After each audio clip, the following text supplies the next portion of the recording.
মুহাজির, আপনার কাছে একটু আসতে চাই।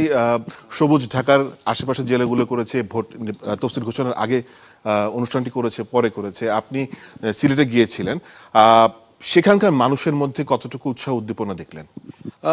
এক কথায় ব্যাপক উৎসাহ উদ্দীপনা খুব স্বাভাবিকভাবেই থাকবে, কারণ এবারে নির্বাচনটাই বিশেষ। যে নির্বাচনটা বহুল কাঙ্ক্ষিত, সেই নির্বাচনে যখন আমি সিলেটের যাত্রাটা হয়, আমার সিলেট, মৌলভীবাজার, হবিগঞ্জ এই তিনটা জেলায় আমরা এই ব্যালটে বাংলাদেশের আয়োজনটা করি। সেখানে আমরা দেখেছি যে বিশেষ করে সিলেট যে অঞ্চলটা, এখানের সবচেয়ে বড় ভোট ব্যাংক হচ্ছে চা শ্রমিকরা।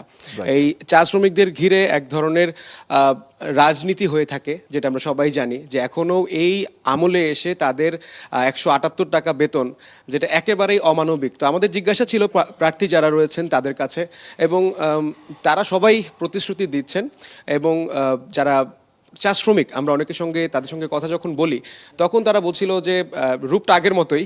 তারা বলছেন যে আগের রূপই আছে, তবে এবার একটা তারা আশা করতে চান যে এবার হয়তো বা কিছুটা পরিস্থিতি বদল হবে। এবং সিলেট যাত্রার বিশেষ করে আমরা যখন সিলেটে দেখি, সিলেটে যখন যাই, তখন আসলে নির্বাচনী প্রচার প্রচারণা শুরু হয়নি, তবুও আমরা দেখতে পেয়েছি সবার মাঝেই ভোট নিয়ে একটা জিজ্ঞাসা আছে। যেহেতু আমাদেরকে যারা দেখছেন, আমাদের গাড়ি যখন দেখছেন, তখন জিজ্ঞেস করে, ভাই নির্বাচন কি হবে, একটা প্রশ্ন সবার মাঝেই থাকে।